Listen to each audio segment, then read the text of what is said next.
क्या आप जानते हैं कि अंधे सांप से किस प्रकार के वैदिक प्रयोग किए जाते हैं? शायद आप नहीं जानते होंगे, लेकिन इस देश में एक व्यक्ति हुआ जिसके अनुयायी उसको महर्षि बताते हैं, और उस व्यक्ति ने बताया कि अंधे सांप से कैसे वैज्ञानिक रीति से वैदिक प्रयोग किए जाते हैं। चूंकि आर्य समाज स्वयं की छवि एक अंधविश्वास विरोधी संस्था के रूप में स्थापित करना चाहता है और आर्य समाज स्वयं को एक प्रबुद्ध वैज्ञानिक वेदोक्त मत पर चलने वाला संस्थान बताना चाहता है, किंतु इस संस्थान की स्थापना, इस संस्थान के प्रसारण, इस संस्थान के विचारधाराओं की आप समीक्षा करेंगे तो इसके षड्यंत्रों को आप अच्छे से समझ पाएंगे। हम पिछले 3 अनुभागों में इस विषय पर पर्याप्त चर्चा कर चुके हैं, इस अनुभाग में भी कर रहे हैं, आगे के अनुभागों में भी करेंगे।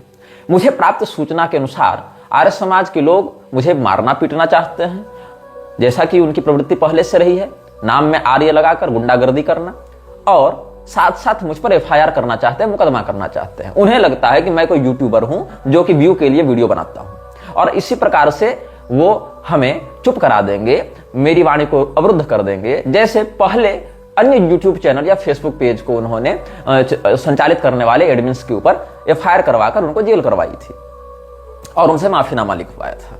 तो ये जो मूर्खता इनकी है, मैं इनको एक सलाह दूंगा कि तुम मुझ पर अभी केस मुकदमा मत करो, थोड़ा प्रतीक्षा करो, थोड़ी धैर्यता का परिचय दो, थोड़ा धैर्य दिखाओ। तुम इस्कॉन पर तो वीडियो आ ही चुका है, योगदा सत्संग पर आ ही चुका है, आर्य समाज पर आ ही रहा है, इसके बाद हम ब्रह्मा कुमारी पर बात करेंगे, इसके बाद हम विवेकानंद पर बात करेंगे, तो आरएसएस पर भी बात करेंगे। तो इन सभी लोगों को तुम साथ मिलो और फिर एफआईआर करना, क्योंकि अकेले तो तुमसे कुछ होगा नहीं। इसीलिए थोड़े दिन और प्रतीक्षा कर लो, वो सब वीडियो भी आ जाए हमारे। उससे क्या होगा कि तुमको बार बार शिकायत नहीं करनी पड़ेगी। तो तुम लोग साथ में, जितने भी तुम लोग इस प्रकार के एनजीओ वाले हो जो स्वयं को धर्म के रूप में स्थापित करना चाहते हो, वो सब एक साथ मिलकर एफआईआर करना। खैर ठीक है। अब बात ऐसी है कि दयानंद जो है उसकी पूर्ववृत्ति हमें कहां से ज्ञात होती है, मतलब ये व्यक्ति कौन था, कहां से आया, इसका क्या प्रिकैप है, इसका क्या इतिहास है। तो जगन्नाथ दास ने, जो मुरादाबाद के निवासी थे, मुरादाबाद में जगन्नाथ दास नाम के मुंशी रहते थे, मुंशी जगन्नाथ दास ने इस दयानंद का पूरा कच्चा चिट्ठा लिखा था। उन्होंने समकालीन बातों का प्रमाण देते हुए बिल्कुल ऑथराइज्ड बात कही थी। तो जगन्नाथ दास ने ये बात लिखी थी दयानंद के विषय में लोगों को सतर्क करने के लिए। क्या लिखते हैं जगन्नाथ दास, इस विषय में हम बताते हैं। दयानंद की जो जीवनी है वो 1866 ईस्वी में और 1880 ईस्वी में थियोसोफिस्ट अंग्रेजी अखबार में छपवाई गई थी। किसने छपवाया था? दयानंद ने स्वयं छपवाया था। और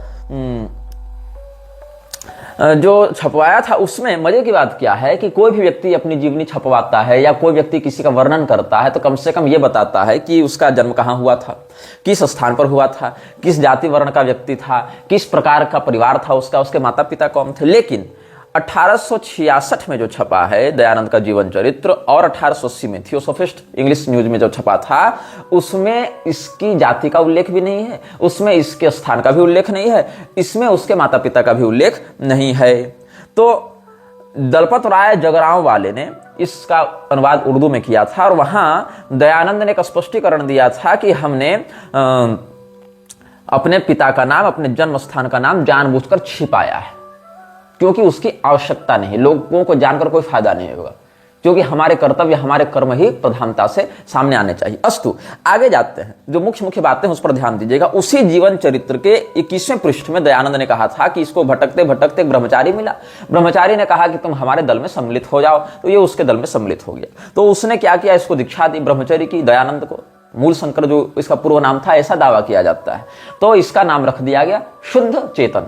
अब शुद्ध चेतन जो था वो ब्रह्मचारी के रूप में दीक्षित हो गया। फिर ये आगे बढ़ा तो ब्रह्मानंद इत्यादि इसको मिले, वहां पर ब्रह्मानंद ब्रह्मचारी ये सब मिले। आगे फिर बढ़ता गया तो इसको अद्वैत में रुचि हुई, तो लोगों ने इसको अद्वैत पढ़ाना शुरू किया, तो यह हम ब्रह्मास्मि वाले भाव में चला गया।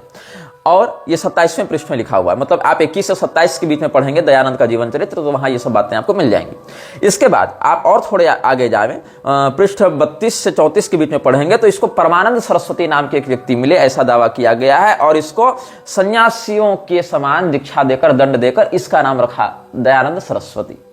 तो ये व्यक्ति दयानंद सरस्वती हो गया। पहले नाम था शुद्ध चेतन, बाद में हो गया दयानंद सरस्वती। इस समय तक अद्वैत मत में इसकी निष्ठा थी।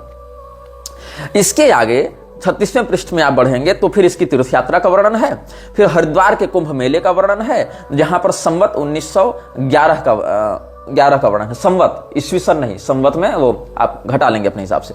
1911 का वर्णन है। यद्यपि 1911 नहीं 1912 होना चाहिए, लेकिन चलो एक साल का वो आंकड़ा ऊपर नीचे हो गया, ठीक है। आगे देखेंगे ऋषिकेश से आगे बढ़ते हुए तो 53वें पृष्ठ पर आप जा रहे हैं, तो वहां बद्री नारायण इत्यादि की यात्रा का वर्णन है। मतलब इस व्यक्ति ने उस समय तक तीर्थादि के महत्व को स्वीकार किया था, हरिद्वार में कुंभ नहाने को भी स्वीकार किया था, उस समय तक बद्रीनाथ इत्यादि के दर्शन को भी ये मानता था। इसके बाद इसकी खोपड़ी घूमने लगी। आगे आप बढ़ेंगे 56-57 पृष्ठ की ओर, तो इसको एक नदी में लाश बहती हुई मिली। इस लाश को निकाल कर चाकू से काट रहा था। अब यह किस प्रकार का सन्यासी था जो बहती हुई लाश को निकालकर चाकू से काट रहा था? ये काम तो चांडालों के लिए भी विहित नहीं है उस प्रकार से। तो आगे बढ़ेंगे एक और पृष्ठ के बाद, मतलब 58वें पृष्ठ में पढ़ते हैं, तो क्या लिखता है कि मुझे भांग पीने का अभ्यास हो गया था और कभी कभी उसके कारण मैं सर्वथा बेहोश हो जाता था। तो दयानंद जो है वो भांग पीने का अभ्यस्त हो गया था। ऐसा दयानंद के ही जीवन चरित्र में जो इसने छपवाया था, उसके पृष्ठ 57-58 के आसपास आप जाएंगे तो आपको मिलेगा। अब जगदीश्वरानंद ने जो दयानंद का जीवन लिखा है योगीराज दयानंद के अनुसार, उसके मैं पृष्ठ 9 को पढ़ता हूं, ये मैंने सुरक्षित रखा था। ये क्या लिखता है कि स्वामी जी को अनेक सिद्धियां प्राप्त थी। स्वामी जी मतलब दयानंद। स्वामी जी अपनी योग शक्ति के द्वारा दूसरों के मनोगत भावों को जान लिया करते थे। एक बार एक सज्जन ने स्वामी जी से प्रार्थना की कि महाराज, अभ्यास में मन लगाने का भरसक प्रयत्न कर रहा हूं, परंतु मन टिकता ही नहीं, संकल्प विकल्प शांत ही नहीं होते। तो स्वामी जी ने व्यंग करते हुए कहा, मन नहीं टिकता तो भंग भवानी का एक लोटा और चढ़ा लिया करो। यह सुनकर, उत्तर सुनकर उससे बड़ा आश्चर्य हुआ, क्योंकि स्वामी जी को उसके भंग पीने की बात पता नहीं थी। अब देखो क्या हुआ कि दयानंद ने उसको कहा कि तुमको अगर मन नहीं लगता तो भांग पी लिया करो, मन लग जाएगा। अब ये व्यक्ति जो आया था दयानंद के पास, उस व्यक्ति ने पहले से भांग का सेवन करना प्रारंभ कर दिया था, लेकिन उसको क्या लगा कि हम जो भांग पीते हैं वो स्वामी जी को कैसे पता चला? मतलब स्वामी जी अंतर्यामी हो गए। जबकि सत्य क्या है, स्वामी जी ये जो हैं अंतर्यामी नहीं थे। स्वामी जी के जीवन चरित्र में जो पृष्ठ 58 है, चांडालगढ़ का वर्णन जहां पर है, वहां पर ये कहता है कि मैं भंगेड़ी हो गया था और भांग पीने के कारण मुझे नशा हो जाता था, मैं बेहोश हो जाता था। पहले से भंगेड़ी था, तो एक भंगेड़ी तो दूसरे को भांग पीने की सलाह देगा ही।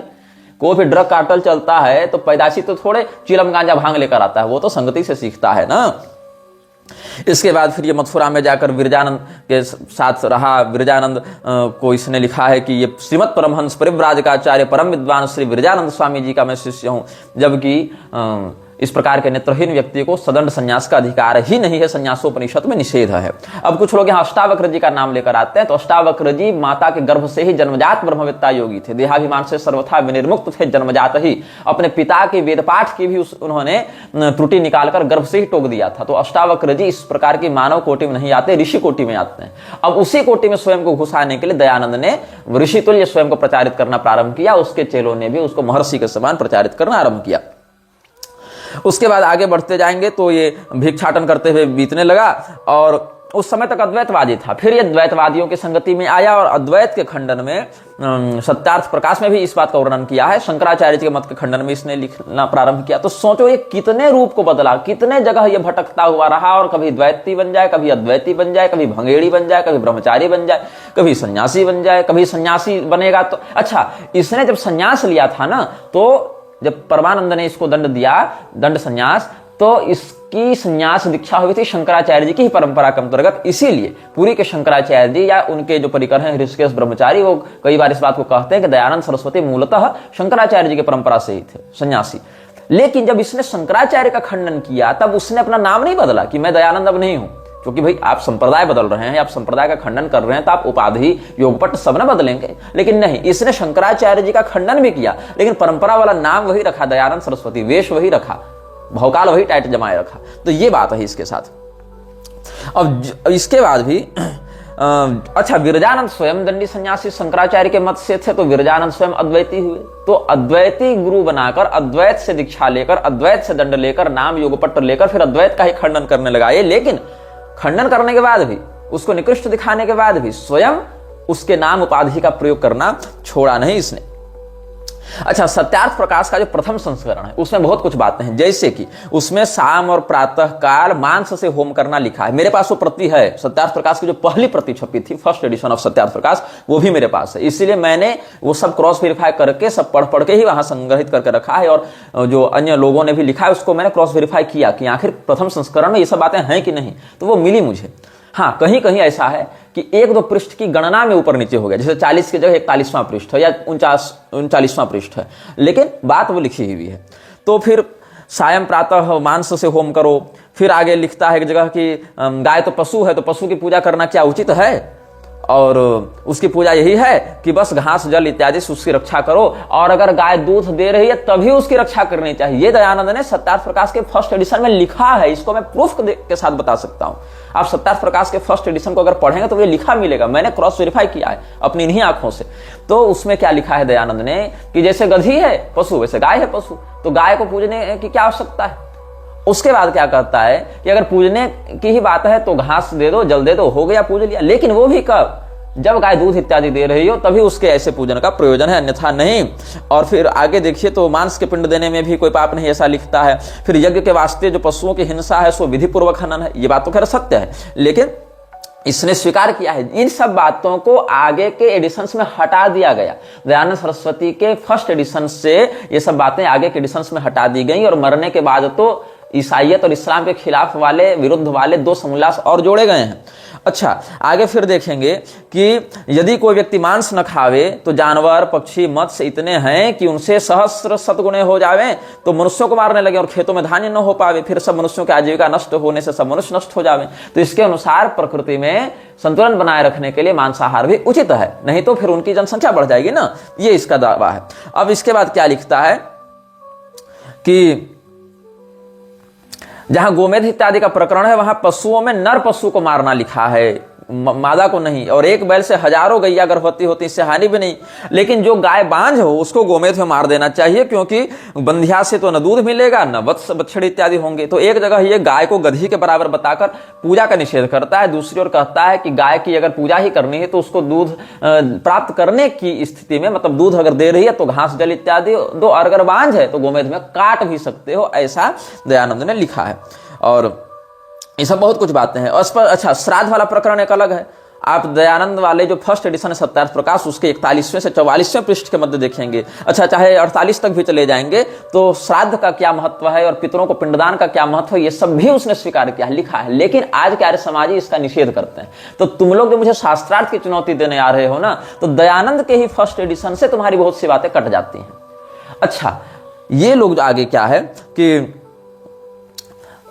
अब अच्छा, यजुर्वेद भाष्य का जो दूसरा अंक इसने छपवाया था, वहां पर क्या लिखा कि हमने जो फर्स्ट एडिशन में सत्यार्थ प्रकाश में मुर्दों का श्राद्ध लिखने और ये सब शोधन करने वालों की बात है, वो जो मुर्दों के श्राद्ध के महत्व की बात है, वो क्या हुआ, प्रूफ रीडिंग में हटा नहीं पाए हम लोग। वो जो है गलती से छप गया, और गलती भी मेरी नहीं, वो छापने वालों की गलती से छपा। तो बोलो कि इतना विषय जो है वो, अगर मैं कोई पुस्तक लिख रहा हूं तो चलो ठीक है, प्रूफ नहीं देखा तो कुछ गड़बड़ हो गई, लेकिन अगर लेखक मैं हूं तो कम से कम मैं ये तो उसका उत्तरदायित्व तो लूंगा ना कि भाई मैंने लिखा है।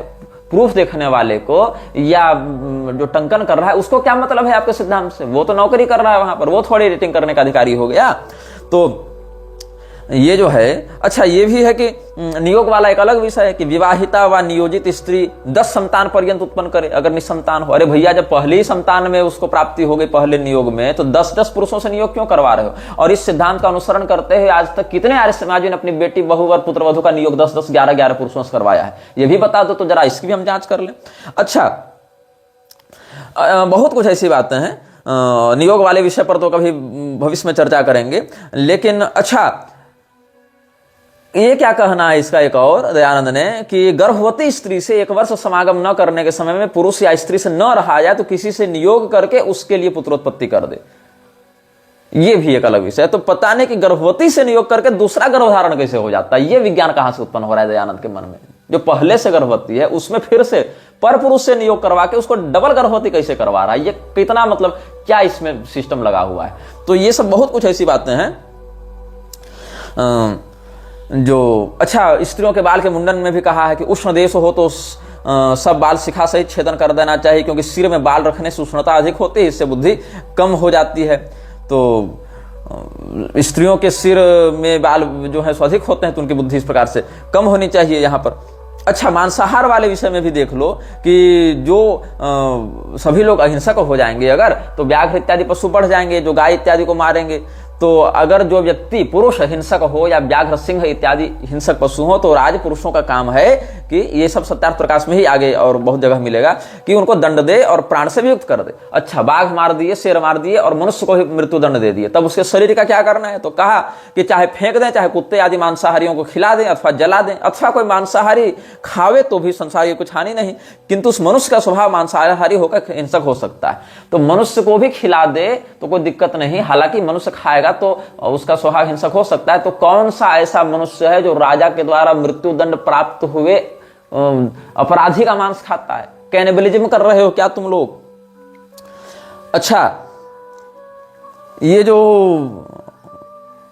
हाँ आगे जो संस्कार विधि इसने लिखी थी उसके पृष्ठ 11 में, उसका फर्स्ट एडिशन देखोगे तो कहता है कि जो चाहे कि मेरा पुत्र पंडित हो, सद विवेकी हो, शत्रुओं को जीतने वाला हो, स्वयं अपराजित हो और हर्ष और निर्भयता से युक्त हो, शिक्षित हो, बढ़िया वाणी बोलने वाला हो, वेद वेदांग विद्या का पढ़ाने वाला हो और सर्वायु पूर्णायु भोगने वाला हो, तो मांस युक्त भात को खा के पका के फिर पूर्वोक्त घृत युक्त खावे तो वैसे पुत्रों का होना संभव है। तो ये बताया जाए कि बकरी के मांस का भोजन, अन्नादि की इच्छा करने वाला और विद्या के कामने वाला तीतर के मांस का भोजन इत्यादि करके फिर गर्भाधान इत्यादि करे, तो ये कितने आर्य समाजी जो कथित आर्य बने चल रहे हैं, फुल पैंट शर्ट धारी, ये लोग कितने मांसाहार इत्यादि कर करके और अपने बच्चों को उत्पन्न कर रहे हैं। तो इसका अर्थ ये तो दयानंद को ही फॉलो नहीं कर रहे हैं। ये तो दयानंद को फॉलो करते, दयानंद की बात मानते तो ऐसा कर सकते थे।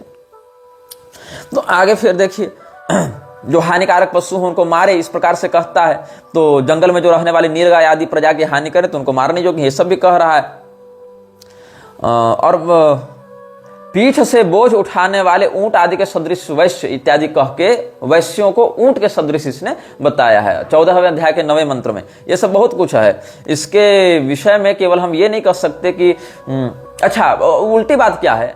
उसके बाद एक जगह कहता है कि गोमेध में बांझ गाय को काट दो, और दूसरी ओर फिर आगे पृष्ठ 280 के आगे देखेंगे सत्यार्थ प्रकाश में, तो क्या कहता है कि घोड़े गाय आदि पशु मार के होम करना कहीं नहीं लिखा है, केवल वाममार्गियों के ग्रंथों में ऐसा लिखा है। तो कौन से वाममार्गी श्रौत विधि से गोमेध कर रहे थे भैया? वो तो वेदोक्त विषय है ना। वाम मार्ग में गोमेध तो होता नहीं है, वाम मार्ग में गोमेध की कोई प्रणाली भी वर्णन नहीं है उसकी इस प्रकार से। तो इसी प्रकार से मतलब बहुत कुछ ऐसा विकार है जो कि आपको दयानंद की पुस्तकों में स्पष्ट प्राप्त हो जाएगा। अच्छा, इतना ही नहीं, आर्य समाज लोग क्या कहते हैं भाई, जगदीश्वरानंद ने जो योगीराज दयानंद की पुस्तक लिखी है उसके 9वें पृष्ठ से मैं बता रहा था, जहां भांग पीने वाली बात थी ना, इस पुस्तक में और बहुत कुछ है। मतलब इसने दयानंद को कहा कि दयानंद तो गोरखनाथ के सदृश लगते हैं, शंकराचार्य के सदृश लगते हैं, तो अमुक ऋषि के, अमुक देवता के सदृश लगते हैं, बहुत चापलूसी की है। तो ये आर्य समाजी ऐसे ही महिमा मंडन करते रहे दयानंद का, और दयानंद क्या करता रहा? लोगों की जाति धर्म कुल धर्म का नाश करता रहा। अब यहां पर ये क्या कह रहा है, उसी पेज में पृष्ठ 9 में देखें कि जब महाराज प्रयाग पधारे तो भगवान दास नाम का एक व्यक्ति को महाराज की योग क्रिया देखने की बड़ी प्रबल इच्छा थी। एक दिन उसने छिप कर देखा कि महाराज भूमि से 6 इंच ऊपर शून्य में स्थित थे, मतलब दयानंद उड़ भी रहा था। हनुमान जी को ये लोग उड़ने में असमर्थ मानते हैं। आर्य समाजी लोग कहते हैं कि हनुमान जी जो हैं उनके पूंछ के पास, मतलब जहां उनकी पूंछ की बात कही जाती है वो पूंछ नहीं थी, अपितु उनके पूंछ के स्थान पर एक विशेष यंत्र लगा हुआ था जिससे वो उड़ते थे। वो कपड़ा था एक प्रकार का, उससे उड़ते थे। अच्छा, फिर आर्य समाजियों का एक दूसरा पक्ष भी मुझे पढ़ने को मिला जहां वो कहते हैं कि नहीं, वो उड़कर तो गए ही नहीं थे, वो तैर कर गए थे। तो आर्य समाजी क्या शास्त्रार्थ करेंगे? हम तो 2 आर्य समाजियों को बैठा दें आपस में, तो एक आर्य समाजी कहेगा कि हनुमान जी तो उड़ कर गए थे, लेकिन उनके उड़ने वाले यंत्र को ही लोग पूंछ समझ लेते हैं। दूसरा कहता है कि नहीं, उड़े नहीं थे, वो तैर कर गए थे, जैसे स्टीमर ट्र करके नाव नदी में चल जाती है वैसे वो तैर गए थे, लेकिन उड़ नहीं सकते थे। और अगर उड़ सकते थे तो यंत्र से उड़ते थे, योग बल से नहीं उड़ सकते थे। लेकिन आर्य समाजियों के अनुसार जो जगदीश्वरानंद ने योगीराज दयानंद पुस्तक लिखी है उसके 9वें पृष्ठ में कहते हैं कि दयानंद भूमि से 6 इंच ऊपर उड़ रहा था। ये सोचो किस प्रकार की बात है कि इसका महर्षि कलयुग में पैदा होकर भंगेड़ी होकर उड़ने लगा, लेकिन हनुमान जी नहीं उड़ सकते हैं। वो अगर उड़ रहे हैं तो ये अंधविश्वास है या प्रक्षिप्त है या मिलावट है, लेकिन दयानंद उड़ रहा था और ये भगवान दास ने देखा। अच्छा, मजे की बात क्या है कि भगवान दास ने इस बात का उल्लेख कहां किया, इसका कोई संदर्भ नहीं, लेकिन ये जगदीश्वरानंद जो आर्य समाज है उसने दयानंद की जीवनी में ये छाप रखा है। तो अब समझ लो क्या इनकी वैज्ञानिकता है और क्या इनका ये। अब कुछ हम भाष्यों पर आते हैं। भाष्यों की अगर बात करें, यजुर्वेद वाले ही विषय पर हम अभी ध्यान देंगे। इसमें एक है जो यजुर्वेद के 30वें अध्याय का 21वां मंत्र लग रहा है। अग्नये पीवानम पृथिव्यै पीठ सर्पण वायवे चांडाल अंतरिक्षाय वगुं शनर्तुन दिवे खलतिगुं सूर्याय हरियक्षं, ये सब जो मंत्र हैं इसमें क्या इसने भाष्य किया है कि अग्नये पावकाय पीवानम स्थूलम पृथिव्यै पीठ सर्पिणम पीठेन सर्पितुम शीलम यस्य तम वायवे वायुस्पर्शाय चांडालम अंतरिक्षाय सूर्य पृथिव्योर्मध्यस्थाय आकाशाय वंशवर्तनम वंशे नर्तितुम शीलम यस्य तम दिवे क्रीडाय प्रवृत्तम खलितिम निर्बाल शिरस्कम सूर्याय हरियक्षम हरिणाम वानराणाम अक्षिणे इवाक्षिणे यस्य तम नक्षत्रेभ्यः छत्राणाम विरोधाय प्रवृत्तेभ्यः किर्मिरम कर्बुरवर्णम चंद्रमसे किलासम ईषच्छ्वेत वर्णम अहने शुक्लम शुद्धम पिंगाक्षम पिंगे पीत वर्णक्षिणे यस्य तम रात्र्यै कृष्णम कृष्णवर्णम पिंगाक्षम पीताक्षम। इस प्रकार से इसने पदार्थ किया और उसका आप सरल आपको हम हिंदी अगर पढ़कर बता दें, ये इनकी आधिकारिक प्रकाशित बात से बता रहा हूं। तो ये क्या कहता है कि हे परमेश्वर, आप अग्नि के लिए मोटे पदार्थ को, पृथ्वी के लिए बिना पगों के चलने वाले सांप आदि को, आकाश और पृथ्वी के बीच में खेलने को, बांस से नाचने वाले नट आदि को, सूर्य के ताप प्रकाश मिलाने के लिए बांदर की सी छोटी आंखों वाले शीत प्राय देसी मनुष्यों को, चंद्रमा के तुल्य आनंद देने के लिए थोड़े श्वेत वर्ण वाले को और दिन के लिए शुक्ल पीली आंखों वाले को उत्पन्न कीजिए। मतलब पिंगाक्ष मतलब पीली आंखों वाले व्यक्ति को उत्पन्न कीजिए, ठीक है। और उसी मंत्र के अंत में क्या कहता है कि काले रंग वाले और पीले नेत्रों से युक्त पुरुष को दूर कीजिए। तो परमेश्वर उत्पन्न करेगा कि दूर करेगा, इसको स्वयं समझ में नहीं आ रहा है।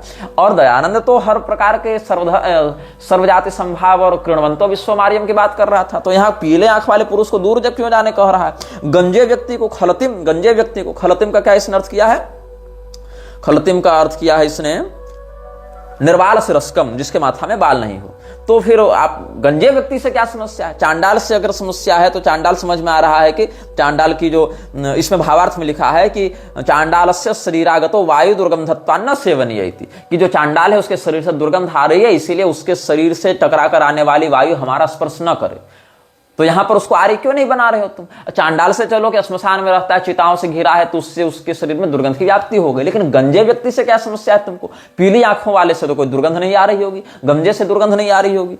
लेकिन एक और कहते हो कि परमेश्वर इन सबको उत्पन्न करे, दूसरी ओर कहते हो कि गंजे व्यक्ति को हमसे दूर रखा जाए। ये सब बातें इसने कही है। फिर एक देखो बड़ा सुंदर इसमें विषय है, प्राणम में पाह्यम पानम में पाहि व्यानम में पाहि चक्षुर्म उर्व्या विभाहि श्रोत्रम में श्लोकय। इस वाले मंत्र में इसने क्या लिखा है दयानंद ने कि नाभेरुध्वगामिनम प्राणम नाभेरुध्वगामिनम मम रक्ष यो नाभेरर्वा गच्छति तम मम यो विविधेषु शरीर संधिस्वनितितम नेत्रम बहुरूपयोत्तम फल प्रदया पृथ्व्यासः। ये सब करके नुयो नाभेरर्वा गच्छति तम में इस प्रकार से यहाँ पर इसने भाष्य क्या, और इसका हिंदी अनुवाद पढ़ेंगे। इसने क्या लिखा है इन लोगों ने कि हे पते वाय स्त्री, पति पत्नी के मध्य संवाद है, बहुत प्रकार की उत्तम क्रिया से मेरे नाभि से ऊपर चलने वाले प्राण वायु की रक्षा कर, मेरे नाभि के नीचे गुह्येंद्रिय मार्ग से निकलने वाले अपान वायु की रक्षा कर। मतलब जब आप अधोवायु का परित्याग करेंगे तो उसकी रक्षा कर। जबकि अपान शब्द व्यापक है, अपान केवल अधोवायु गैस निकलती है, लोग अधोवायु का दुर्गंधपूर्ण परित्याग करते हैं, वो केवल अपान वायु नहीं है, वो अपान वायु का एक प्राकट्य है। जैसे श्वास जो है वो प्राणवायु का एक अभिव्यक्ति का भाव है, लेकिन वही केवल प्राणवायु है ऐसा नहीं कर सकते हैं। श्वास लेना प्राणवायु की संचार क्रिया का एक प्रमाण है। वैसे अधोवायु या प्रसव होना ये अपान वायु की क्रिया का एक प्रकार है, एक अभिव्यक्ति है उसकी। जैसे डकार लेना, छींकना, नेत्रों का ऊपर नीचे जाना, ये सब भी नाग कूर्म कृकल देवदत्त धनंजय, ये सब वायु का एक अभिव्यक्ति का प्रारूप है। अपाने जो होते प्राणे पानम तथा परे प्राणापान गति रुद्धा प्राणायाम परायण, यहाँ अधोवायु का परिचय दिया गया है क्या कि गैस निकल रही है, पेट खराब है तुम्हारा, कब्जी कहीं के, तो तुम अपान वायु। तो यहां पर क्या कह रहा है कि हमारी गुह्येंद्रिय से जो अपान वायु निकल रही है, हे पत्नी हे पति तो उसकी रक्षा कर। तो आर्य समाजी लोग क्या करते हैं, इनके पति पत्नी क्या गुदा द्वार की और ऐसे करके बोतल लेकर खड़ा रहते हैं, वैक्यूम लगा कि कब इसका अधोवायु निकले और कब हम उसकी रक्षा करें। और रक्षा करके करना क्या है, तुमको नीलाम करना है क्या ईबे में जाकर? ये किस प्रकार का वेदभाष इन लोगों ने कर रखा है। और इनको शास्त्रार्थ करना है, क्या शास्त्रार्थ करें इन लोगों से? शास्त्रार्थ ये लोग आपस में खुद नहीं कर सकते। और हम तो कहें कि सत्यार्थ प्रकाश के आज के एडिशन को और सत्यार्थ प्रकाश के फर्स्ट एडिशन को रख दो, तभी शास्त्रार्थ इन लोग नहीं कर सकते। तो आगे अब देखो ये किस प्रकार की रक्षा ये लोग कर रहे हैं। अच्छा, एक और उदाहरण देता हूं। उदाहरण बहुत हैं, लेकिन कुछ कुछ अभी जो दिमाग में है हमको तत्काल में याद आ रही वो सब देख लो। एक और है, सुपस्था अद्य देवो वनस्पतिरभवत् अश्विभ्याम छागन सरस्वती वाले मंत्र को देखो।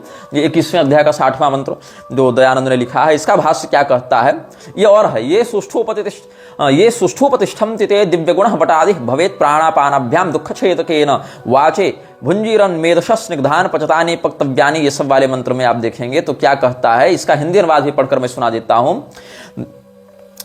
कि प्राण और अपान के लिए दुख विनाश करने वाली छेरी मतलब बकरे इत्यादि पशु से, वाणी के लिए मेढ़ा से, मेढ़ा मतलब भेड़, मेष जिसको इंग्लिश में रैम कहते हैं, मतलब भेड़ का पति या नर। परम ऐश्वर्य के लिए बैल से भोग करे। अब बैल से भोग कैसे करेगा? आर्य समाजी लोग बैल से कैसे संभोग कर रहे हैं, या भोग का तात्पर्य क्या मानोगे? बैल से कैसे भोग करोगे? अब तुम मेढ़ा से कैसे भोग करोगे? बकरे से कैसे भोग करोगे? तो कितने आर्य समाजी हैं जिन्होंने बैल से भोग करके परम ऐश्वर्य की प्राप्ति की है और भेड़ से भोग करके वाणी का विकास किया है। अवश्य ही ये लोग भेड़ से भोग करते होंगे, तभी इनकी वाणी विकसित होती होगी। अब चलो, अब इसने क्या हुआ है, आगे वाचक प्लुप्तोपमा अलंकार का वर्णन करके कहता है दयानंद। इसमें भावार्थ बताता है कि इसका जो है वो पदार्थ न ग्रहण किया जाए, भावार्थ ग्रहण किया जाए कि ये मनुष्य छागति दुग्धादि भी प्राणापान रक्षणा स्निग्धान पक्वान पदार्थान भुक्तोत्तमान रसान पित्ता वर्धमते ते सुसुखम लभंते। मतलब क्या इसका सरल अर्थ हो गया कि जो मनुष्य छेरी बकरी इत्यादि के पशुओं के दुग्ध आदि से प्राण अपान की रक्षा के लिए चिकने और पके हुए पदार्थों का भोजन कर उत्तम रसों को पी के वृद्धि को प्राप्त हैं, वे अच्छे सुख को प्राप्त होते हैं। मतलब कि दूध दही घी खूब खाओ पियो तो शरीर बलिष्ठ रहेगा। तो दूध दही घी किसका खाना है? जिसमें गाय का कहीं नाम नहीं है, मतलब गाय का दूध दही मत खाओ। और गाय के अभाव में जो भैंस का वर्णन मिलता है उसका भी नहीं यहां उल्लेख है। यहां सीधे सीधे बकरी का उल्लेख कर रहे हैं, बकरी का दूध पियो खाओ पियो तो स्निग्ध रहोगे। हालांकि प्रत्येक प्राणी के दुग्ध में कुछ विशेष औषधीय गुण होते हैं जो कि आयुर्वेदीय शास्त्रों में संहिताओं में वर्णित भी हैं, इससे हमारा विरोध नहीं है। लेकिन समस्या क्या है कि जो मूल श्लोक है, जो मंत्र है यहां पर, वहां पर छागेन, मेषेण, ऋषभेण, ये है सब पुल्लिंगवाचक शब्द हैं। गो जो है जाति सामान्यार्थ प्रयुक्त होता है गाय बैल दोनों के लिए। तो अगर गो शब्द आता तो हम समझ लेते कि गो शब्द जाति सामान्य है, इसीलिए वहां से हम गाय का अर्थ ग्रहण करेंगे और गाय से चूंकि दूध इत्यादि की प्राप्ति होती है तो इस प्रकार से अर्थ ले सकते हैं। लेकिन यहाँ गो शब्द भी नहीं है, यहाँ ऋषभ शब्द है, बैल शब्द स्पष्ट है। और बैल या ऋषभ शब्द गो सामान्यार्थ में नहीं आता, जाति सामान्यार्थ में नहीं आता। यहाँ छाग शब्द है, मेष शब्द है, और ये भी जाति सामान्य अर्थ नहीं है इसका। तो ये लोग बताएं कि अगर बैल से दूध निकालना संभव हो किसी विधान से तो फिर उसी का प्रयोग ये लोग करते होंगे। तो क्या किया दयानंद ने, इसने बैल का भोग करवा दिया, बैल से भोग करवा दिया लोगों को। और अगर बैल से भोग करने के अर्थ में आपत्ति हो तो कहा कि दूध दही घी खाओ पियो बैल से प्राप्त करके। अरे भैया, अगर गो भी होता तो हम समझ लेते कि गो जाति सामान्यार्थ से बैल गाय दोनों के लिए प्रयोग होता है। लेकिन यहां तो ऋषभ शब्द है, उसको कैसे सिद्ध करोगे? अच्छा, एक और उदाहरण ले लो।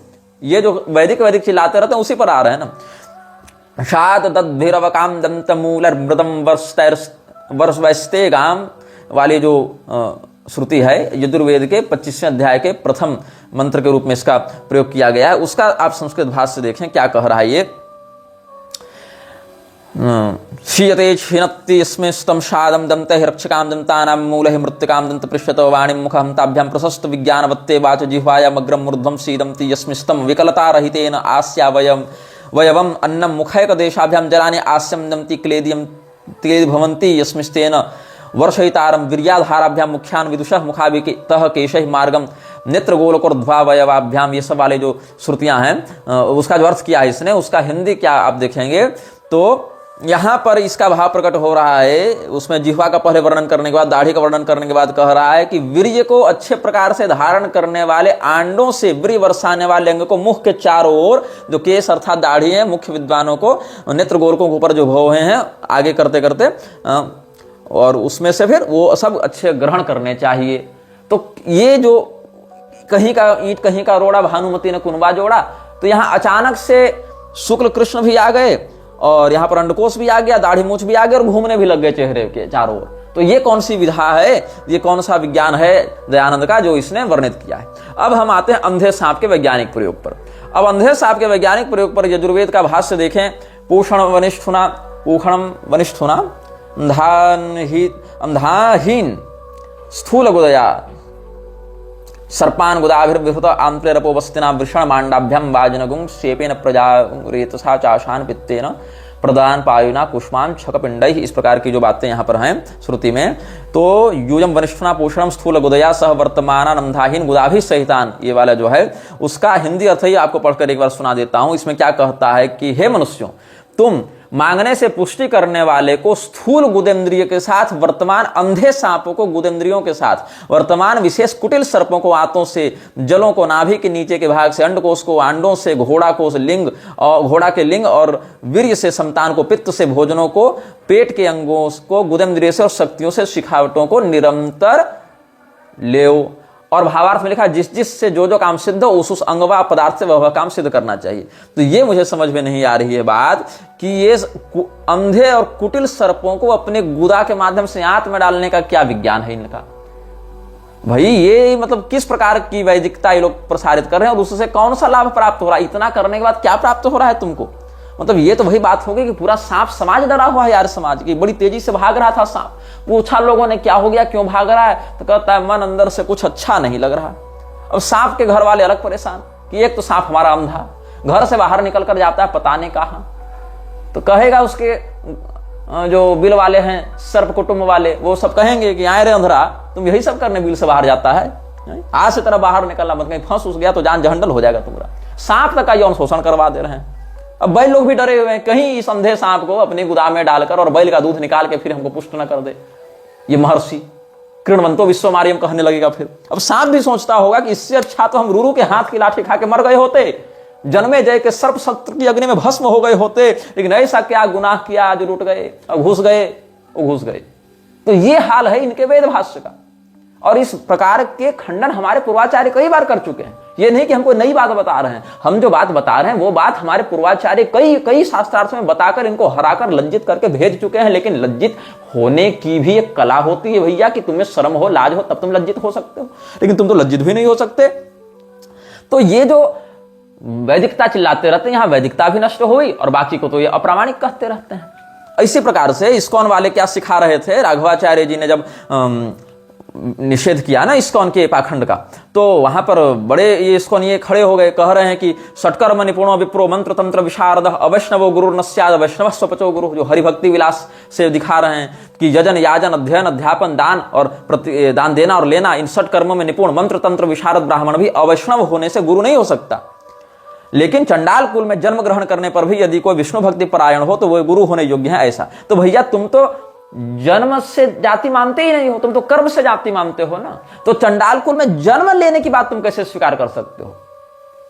जब जाति कर्म से तय कर रहे हो, वर्ण कर्म से तय कर रहे हो, तो कुल तो सबका समान होता होगा।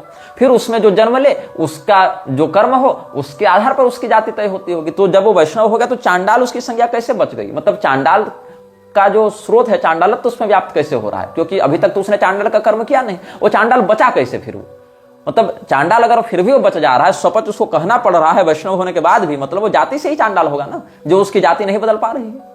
तो इस प्रकार के श्लोक विप्र क्षत्रिय वैश्यास्य गुरुव शूद्र जन्मनाम शूद्राश्च गुरुवस्तेषां त्रयाणां भगवत प्रिया, ये सब जो कह रहे हैं श्लोक दे देकर, ये लोग हरिभक्ति विलास इत्यादि से वचन दे रहे हैं। हरिभक्ति विलास का ये वचन क्यों नहीं दिखता कि ऊपर के वर्ण वाले को नीचे के वर्ण वाले से दीक्षा नहीं लेनी चाहिए? वर्णोत्तम तमेथ च गुरो सतिया विश्रुते पिच स्वदेशो तत्वान्यत्र नेदम कार्यम शुभार्थिना विद्यमाने त्वयः कुर्यात् यत्र तत्र विपर्ययम् तस्य हामुत्रनाशो स्यात् तस्मात् शास्त्रोक्तमाचरेत् छत्र विट शूद्र जातीयः प्रातिलोम्यं न दीक्षयेत्। ये सब शास्त्र तांत्रिकेषु च मंत्रेषु दीक्षायां योषितामपि साध्वीनाम अधिकारोस्ति शूद्रादीनां च सन्धियां वैदिकेषु न तांत्रिकेषु मंत्रेषु दीक्षायां अधिकारोस्ति। ये सब बातें हरिभक्ति विलास से कौन बताएगा? अच्छा, विष्णु भक्ति समायुक्तान श्रौत स्मार्त प्रवर्तकान प्रीतो भवति यो दृष्ट्वा वैष्णवो सो प्रकृतितः। भगवान विष्णु की भक्ति से युक्त लोगों को देखकर, श्रौत और स्मार्त मत वालों को देखकर जो प्रसन्न होता है वो वैष्णव बताया गया। ये हरिभक्ति विलास का ही तो वचन है कि हम अपने से छाप कर बोल रहे हैं। लेकिन श्रौत स्मार्त में जो निष्णात हैं, ऐसे शंकर परंपरा वालों को और ये स्मार्त ब्राह्मणों को पानी पी कर गाली किसने दी थी? यही विमला प्रसाद दत्त और केदार दत्त ने दी थी ना। और जब शिव जी की तुम लोग निंदा करने आते हो, मुझे तुम लोग वैष्णवापराधी कह रहे हो। अरे हम वैष्णवापराधी हो ही नहीं सकते, हम अवैष्णवों का ही द्रोह कर रहे हैं और अवैष्णव हो तुम। भगवान महादेव जिनको शास्त्रों ने परम वैष्णव की संज्ञा दी है, उनकी निंदा करने से तुमको वैष्णव अपराध नहीं लगता? तुम ही इकलौते वैष्णव पैदा हुए हो यहाँ पर। और हमारे धर्मशास्त्रों में तो शाक्तों की भी वैष्णव संज्ञा है। आसाम में साधकास्ते तो सभायाम वैष्णवा मता, महाविद्याओं के साधकों की भी, काली भक्त की, तारा भक्त की, त्रिपुर सुंदरी भक्त की भी सभा में वैष्णव संज्ञा होती है। और हम तो उनका भगवान विष्णु का निषेध भी नहीं कर रहे हैं। भगवान विष्णु को डेमी गॉड लिखो तुम, भगवान विष्णु के परम वैष्णव महादेव जी की निंदा करो तुम, और हम तुम्हारा विरोध करें तो हम वैष्णव अपराध कर रहे हैं। तुम विष्णु द्रोही हो, तुम वैष्णव द्रोही हो, हम थोड़े हो गए। और रही बात इनके कि जो ये लोग कहते हैं कि जन्मना जायते शूद्र, जन्मना जायते शूद्र, तो भैया जब वर्ण 4 हैं और ब्राह्मण क्षत्रिय वैश्य शूद्र हैं, तो इसमें ब्राह्मण क्षत्रिय वैश्य ही कर्म से कैसे बन जा रहे हैं? शूद्र भी तो कर्म से ही होना चाहिए था ना। तो जन्मना जायते शूद्र कैसे हो गया? कर्मणा जायते शूद्र होना चाहिए था। जैसे बाकी 3 कर्म से है, तो शूद्र वर्ण केवल जन्म से कैसे हो जा रहा है? मतलब 4 वर्ण में 3 वर्ण तो कर्म से बन जा रहे हैं और शूद्र केवल जन्म से हो रहा है। अच्छा, तो जन्मना जायते शूद्र कैसे हो गया? जब जन्म से कुछ तय ही नहीं होता, और अगर जन्म से वर्ण तय नहीं होता तो जन्मना जायते शूद्र क्यों तुम मानते हो? और अगर जन्मना जायते शूद्र मानते हो तो जन्म से ब्राह्मण को क्यों नहीं मानते हो? जबकि भगवान ने जन्मना ब्राह्मणो गुरु ऐसा श्रीमद् भागवत में कहा है। आर्य समाजी तो श्रीमद् भागवत नहीं मानेंगे, इस्कॉन वाले तो मानेंगे।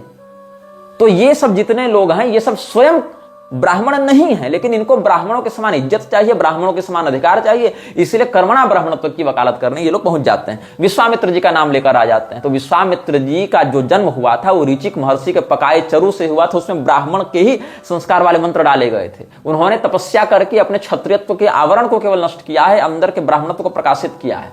और अगर केवल कर्म बदल लेने से ब्राह्मण बन जाते हैं तो 1000 वर्ष तपस्या करने की कोई जरूरत नहीं पड़ती, सीधे झोला उठाते, पुरोहिती करते और कहते हम ब्राह्मण हो गए।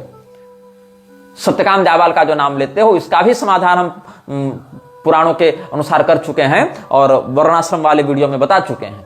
सत्यकाम जाबाल जन्म से ही ब्राह्मण थे, उनको पता नहीं था बस कि उनका जन्म कहां कैसे हुआ है। जो गौतम मुनि ने अपनी दिव्य दृष्टि से देखकर जाना था, वो वास्तव में ब्राह्मण ही थे, बस उनको पता नहीं था कि हम ऐसा है। तो गुरु जी ने अपने दिव्य दृष्टि से देखकर उनकी विषय में जानकारी बताई।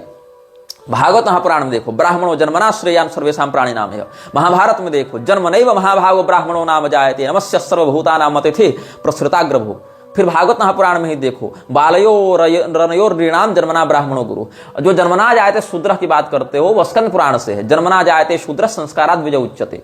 और लेकिन वहां क्या अर्थ है कि शूद्र कहा शूद्रवत, वहां वती प्रत्यय लगा है। जैसे दीपवत प्रकाशित, दीपक के समान प्रकाशित, वैसे शूद्रवत मतलब जैसे शूद्र का यज्ञ पवित्र आदि संस्कार नहीं होता और वो वेद में अनधिकृत है, वैसे ही द्विजत्व के संस्कार से रहित ब्राह्मण भी शूद्र के ही समान वेद आदि में अनधिकृत होता है। ये वहां कहने का भाव है। इसीलिए आगे फिर कहा कि ब्राह्मणो ही महद्भूतम जन्मना सह जायते। ये भी उसी स्कंद पुराण में आगे कहा है, जन्मना जायते शूद्र के आगे। स्त्री शूद्र द्विज बंधूनाम न वेद श्रवणम मतम तेषामेव हितार्थाय पुराणानि कृतानि वे। ये सब औष्णस पुराण इत्यादि में है। जन्मना लब्ध जातिस्तु, जन्म से जाति को प्राप्त करता है व्यक्ति। देवी भागवत पुराण में देखो, अत्रि स्मृति में देखो, जन्मना ब्राह्मणो ज्ञेयः संस्कारेण द्विज उच्यते विद्या याति विप्रत्तम त्रिभिः श्रोत्रिय लक्षणम। आगे जो गुण कर्म विभाग स की लोग बात करते हैं, तो वो सुनो, गुण कर्म विभाग स से इतना ही है तात्पर्य कि पूर्वकृत जन्म में, पूर्व जो जन्म था हमारा, उसमें जो हमने जिस प्रकार का कर्म किया उसी प्रकार के कर्म के आधार पर हमें यहाँ पर उसी प्रकार के गुण से संबंधित शरीर प्राप्त होता है। और इसी को पुष्ट करने के लिए भगवान ने 18वें अध्याय में बताया, सहजंग कर्म कौन्तेय, वह कर्म जो तुम्हारे साथ जन्म लिया है, जन्म के साथ ही जो कर्म तुम्हारे साथ जुड़ा हुआ है उसको नहीं छोड़ना है। सहजंग कर्म कौन्तेय सदोषम अपि न त्यजेत। इसीलिए स्मृति संदर्भ में क्या बताया, और कारणम गुण संगोस्य सदसद योनि जन्मसु, ये भी भगवान ने गीता में कहा। जो गुण कर्म विभाग स की जो तुम लोग वकालत करने आते हो ना, गुण कर्म विभाग स में भगवान ने क्या कहा, सदसद योनि जन्मसु, कारण गुण संगोस्य सदसद योनि जन्मसु। उसी गुण के कारण अलग अलग योनि में जन्म होता है, और वो जन्म कर्म के साथ ही अटैच होता है, संयुक्त होता है। सहजंग कर्म कौन्तेय सदोषम अपि न त्यजेत। और देखो आगे स्मृति संदर्भ, वर्णाश्रमाश्च स्वकर्मनिष्ठा प्रेत्य कर्म फलम अनुभूय ततः शेषेण विशिष्ट देश जाति कुल धर्मायु श्रुति वित्त वृत्त वित्त सुखमेधसो जन्म प्रतिपद्यन्ते। ये सब है। और अच्छा, पतंजलि महर्षि के महाभाष्य को ये लोग प्रामाणिक मानते हैं कि नहीं मानते हैं? पुराण को तो नहीं मानेंगे, लेकिन महाभाष्य को तो प्रामाणिक मानते हैं आर्य समाजी। महाभाष्य में ब्राह्मण की क्या संज्ञा दी गई है, तपः श्रुतम च योनिश्चेत तेतद ब्राह्मण कारणम। जो तपस्या है, वेदाध्ययन है, और योनि मतलब जन्म है, वो ब्राह्मणत्व का कारण है। तो उसमें कैसे होगी, इसमें तपस्श्रुताभ्याम यो हीनो जाति ब्राह्मण एव स। जो केवल जन्म से ब्राह्मण कुल में जन्म ले लिया लेकिन उसने वेदाध्ययन नहीं किया, उसने तपस्या नहीं की, तो उसको जाति मात्र का ब्राह्मण कहते हैं। ब्रह्मनिष्ठ ब्राह्मण, श्रोत्रिय ब्राह्मण नहीं कहेंगे उसको। लेकिन ब्राह्मण कहेंगे जाति के दृष्टिकोण से, जाति ब्राह्मण तो कहेंगे उतने अंश में। तो कैसे कहेंगे? क्योंकि 3 प्रकार से ब्राह्मण पुष्ट होता है। पहले जन्म लेगा ब्राह्मण कुल में, उसके बाद वहां से वो विद्याध्ययन वेदाध्ययन करेगा विधिवत मार्ग में चढ़ते हुए, उसके बाद वहां से तपस्यापूर्ण आचरण करके ब्रह्मचिंतन करेगा, तब वो परिपूर्ण ब्राह्मणत्व को प्राप्त करेगा। ये सब बातें हैं। और यही कारण है कि विदुर जी ब्रह्मनिष्ठ होने के बाद भी पूर्व संस्कार वशात, जो अपशुद्राधिकरण देखोगे ब्रह्मसूत्र का, वहां से इसका संदर्भ मिल जाएगा, वो ब्रह्मनिष्ठ होने के बाद भी धर्मोपदेश ब्रह्मोपदेश नहीं करते हैं धृतराष्ट्र को, और कहते हैं शूद्र योना वहम जातो नान तो न्यद वक्त मुत्सहे कुमारस्य तु या बुद्धि वेदताम शाश्वती महाम। तो ये सब जो शास्त्रीय बातें हैं, इसको ये लोग नहीं समझेंगे, ये लोग समझ भी नहीं सकते हैं, और ये लोग थेथरे केवल करते रहेंगे। तो इनसे शास्त्रार्थ संभव ही नहीं है, क्योंकि जब तुम शास्त्रार्थ करने जाओगे तो इनके पास ले देकर 3 ही बातें होती हैं। पहली बात यह है कि हम इस बात को प्रामाणिक नहीं मानते हैं। दूसरी बात यह है कि हम इस बात को प्रक्षिप्त मानते हैं, मिलावटी मानते हैं। यही कारण है इन्होंने श्रीमद् भगवद गीता की केवल 70 श्लोकों को ही माना, क्योंकि बाकी अगर पूरी गीता मानेंगे तो ईश्वर का सगुणावतार भी सिद्ध हो जाएगा। इसीलिए इनको शास्त्र की बातों को अप्रामाणिक मानना स्वीकार है, लेकिन अपने दयानंद की बात का खंडन इनको स्वीकार नहीं होता है। तब ये लोग गुंडागर्दी में उतर जाते हैं। अब ये जो दयानंद के विषय में हम तुमको बता रहे थे, यही सब फॉर्मेट सभी लोगों का होता है। फॉर्मेट क्या कहता है इन लोगों का कि सबसे पहले ये लोग तुमको अपने कुल परंपरा से सीधे तोड़ देंगे। चाहे तुम कहीं चल जाओ, गायत्री परिवार चल जाओ, आर्य समाज चल जाओ, राधा स्वामी चल जाओ, निरंकारी मिशन चल जाओ, अनुकूल चंद्र ठाकुर चल जाओ, ब्रह्मा कुमारी चल जाओ, ओशो चले जाओ, आचार्य प्रशांत अभी भंगेड़ी गंजेड़ी चल रहा है उसके पास चले जाओ, और मतलब इस प्रकार के जितने भी ये कार्टर चला रहे हैं, गायत्री परिवार है, सब में चले जाओ। ये लोग अपने कुल परंपरा से तुमको पहले तोड़ेंगे। तुम्हारी कुल देवता की पूजा रोक देंगे, तुम्हारे घर परिवार इत्यादि में जो रीति रिवाज उनको रोक देंगे, अंधविश्वास के नाम से सब खत्म। तो अपनी जड़ से तुम सीधे कट गए। इसके बाद ये लोग सीधे सीधे निषेध कर देंगे, इस्कॉन वाले भी ऐसा ही करना है, सीधे सीधे निषेध कर देंगे कि हमारे द्वारा जो बातें छापी गई हैं, हमारी जो कथाएं हैं, उसी को तुम पढ़ो, उसी के सत्संग में जाओ, उसी को सुनो। फिर तुम्हारी बुद्धि अपने कंट्रोल में ले लेंगे। बाहर के सारे स्रोत समाप्त, कुल परंपरा टूट गई, ज्ञान का स्रोत समाप्त हो गया। अब तुम वही सुनोगे, वही देखोगे, वही पढ़ोगे जो ये पढ़ाना चाहेंगे, दिखाना चाहेंगे। इसके इधर उधर अगर तुम कहीं जाना चाहोगे तो तुमको नरक जाने में तुमको बता देंगे कि तुम नरकगामी हो गए हो। स्वामीनारायण वाले भी यही करने में लगे हुए हैं। उसके बाद धीरे धीरे अगर किसी देवता में तुम्हारी निष्ठा है, तब उस देवता से तुम्हारी निष्ठा हटाकर अगर मूर्ति पूजा का समर्थन करते हैं इस्कॉन के समान, तो देवता की निष्ठा के, एक देवता की निष्ठा के नाम पर सारे देवताओं से विरोध करवा देंगे, शिव जी से, दुर्गा जी से, और गणेश जी से, सूर्यदेव से, सबसे। और उसके बाद देवता को रिप्लेस करके अपने गुरु को बैठा देंगे। तब क्या हो जाएगा? प्रभुपाद लीलामृत छपेगी, और कहेंगे ये लोग कि देखो ऐसा है कि भागवत और गीता से अधिक महत्वपूर्ण तो प्रभुपाद वचनामृत है, वेद से लीलामृत है, वेद से अधिक महत्व तो सत्यार्थ प्रकाश का है। यही हो जाता है। फिर पहले कुल धर्म से नष्ट कराएंगे, फिर तुमको एक देवता के प्रति निष्ठा बनवाएंगे, या मूर्ति पूजा इत्यादि नहीं करवाना होगा इन लोगों को, तो किसी एक ग्रंथ के प्रति, वेद ही सब कुछ है। उसके बाद वहां से हटाकर अपने गुरु को सर्वोच्च बता देंगे, और तुम्हारी बुद्धि को उसके चरणों में गुलाम बनाकर बैठा देंगे। यही पूरा का पूरा फॉर्मेट इन लोगों का काम करता है। और 1-2 पीढ़ी के बाद तो तुम्हारा पूरा जड़ समाप्त, तुम्हारी पूरी व्यवस्था समाप्त, और उसके बाद सीधे सीधे तुम या तो नास्तिकता की ओर बढ़ोगे, या 1-2 पीढ़ी के बाद इस्लाम ईसाइयत की ओर बढ़ोगे, या कुछ नहीं बढ़ोगे तो व्यभिचारी, नशेड़ी इत्यादि तो बन ही जाओगे। ये सारी बातें हैं। और लोगों को क्या लगता है, ये सब हिंदू धर्म का प्रचार कर रहे हैं। हिंदू धर्म का कोई प्रचार नहीं है, विशुद्ध कॉर्पोरेशन चल रहा है इन लोगों का। इसके अलावा यहां पर कोई तथ्यात्मक बात इन लोगों में प्राप्त नहीं होती है। सत्यार्थ प्रकाश के दूसरे संस्करण की भूमिका में दयानंद ने यह सब कहा लिखवाया है कि सत्यार्थ प्रकाश में मृतकों का, वेद भाष्य के दूसरे अंक में जो विज्ञापन दिया गया था उसके अंतर्गत, कि सत्यार्थ प्रकाश में मृतकों का श्राद्ध और पशुयज्ञ लिखने और शोधने वालों की गलती छप गया है। इसे अब यह दूसरा सत्यार्थ प्रकाश तैयार किया जा रहा है। इसमें जो कुछ कहा गया है वह बहुत कुछ सोच समझकर वेदानुसार ही कहा गया है। तो बताओ कि दयानंदन पहले लिख रहा था सही कि बाद में लिख रहा था सही? अगर पहले सही लिख रहा था तो बाद में खंडन क्यों किया? और अगर बाद में सही लिख रहा था तो इसका अर्थ है कि दयानंद की बुद्धि इस प्रकार से परिवर्तित होती रहती थी। जैसे कि 50 गुरु संप्रदाय बदले थे, वैसे 50 मत वो बदलता रहता था। इतना ही है उसका तात्पर्य। और ये जितने लोग कर्मणा वर्ण व्यवस्था बना रहे, उसमें एक भी व्यक्ति शूद्र नहीं बना रहा। यहां आर्य समाज ने आज इतने कर्मणा शूद्र बनाए। नहीं। आर्य समाज ने इतने कर्मणा क्षत्रिय बनाकर प्रजा की रक्षा करवाई? नहीं। आर्य समाज ने या इस्कॉन ने इतने कर्मणा वैश्य बनाए? नहीं। सबको बनाना है कर्मणा ब्राह्मण ही इन लोगों के लिए। लेकिन ये बताओ कि जिस समय ब्राह्मणों का नरसंहार किया जा रहा था उस समय कितने कर्मणा ब्राह्मण खड़े हुए थे जी कि हम कर्मणा ब्राह्मण हैं? कैसे कहोगे? जब कहा जा रहा था कि ब्राह्मणों का खून विदेशी है, ये लोग भाग जाए इस देश को छोड़कर, ब्राह्मणों वापस जाओ, ऐसे जब नारे लगाए जा रहे थे तो कितने कर्मणा ब्राह्मण खड़े होकर सामने आए थे? नहीं आते हैं। तब ये लोग मरने कटने के लिए यही सब जो जन्मना ब्राह्मण है वही सब आगे आते हैं। जब शोषण का आरोप लगता है और हम लोगों को लज्जित करने के लिए झूठे आरोप लगाए जाते हैं, इतिहास को विकृत करके प्रस्तुत किया जाता है, तब कितने कर्मणा ब्राह्मण सामने खड़े होते हैं? तब कोई खड़ा नहीं होता है। तब अगर ब्राह्मण ने सारी गलतियां की हैं तब वो हो जाएगा क्या कि जन्मना ब्राह्मण ही कर रहा है, तब ब्राह्मण तो जन्मना हो जाएगा। और जहां पर इन लोगों को ब्राह्मणों का गौरव चाहिए, ब्राह्मणों का सम्मान चाहिए, ब्राह्मणों के समान प्रतिष्ठा और अधिकार चाहिए, वहां कहेंगे ब्राह्मण तो कोई भी हो सकता है जो ब्राह्मण का कर्म करे, लेकिन लाठी खाने के लिए कोई सामने नहीं आएगा, अधर्म का विरोध करने के लिए कोई कर्मणा ब्राह्मण सामने नहीं आएगा। इतना ही नहीं, जब ये लोग भारतीय संस्कृति और ज्ञान विज्ञान की बात करते हैं तो ये नहीं कहते कि जन्मना ब्राह्मणों ने ही ये सारे ग्रंथ लिखे और ये सारे ज्ञान विज्ञान को ऊपर बढ़ाया, नहीं, तब कहेंगे भारतीय संस्कृति का ये गौरव है। लेकिन जहां शोषण अत्याचार का बहाना करना होगा वहां ब्राह्मणों को गाली देते फिरेंगे ये लोग। तो ये इन लोगों का कपट है, ये इन लोगों का छल है। एक भी व्यक्ति कर्मणा क्षत्रिय नहीं बना रहा, कर्मणा वैश्य नहीं बना रहा, कर्मणा शूद्र नहीं बना रहा, केवल कर्मणा ब्राह्मण बनाएंगे लोग। और उसमें भी क्या होगा कि कर्मणा ब्राह्मण कभी भी उन लोगों के विरुद्ध बोलने नहीं आएंगे जो लोग ब्राह्मणों के विरुद्ध बोलते हैं या ब्राह्मणवाद को गाली देते हैं। इतना ही नहीं, एक भी ऐसा बता दो आर्य समाज या इस्कॉन वाला जो कर्मणा ब्राह्मण बन गया हो और दावा किया हो कि अब हम चूंकि कर्मणा ब्राह्मण है इसलिए सरकार जो है वो हमें दी जाने वाली जो अन्य जो आरक्षण इत्यादि की सुविधाएं या और वो उसको निरस्त करे, नहीं मिलेंगी।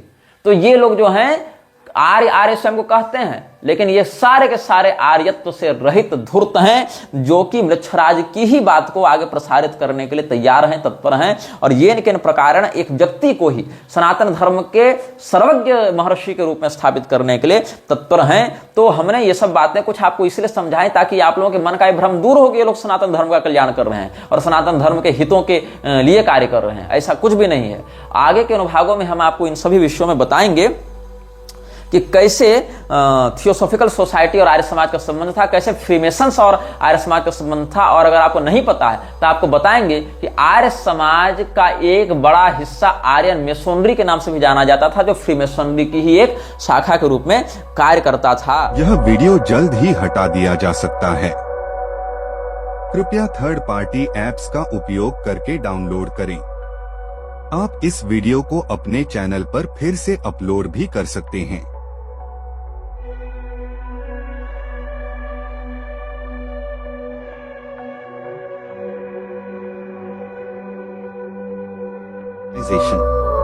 This video may get deleted soon.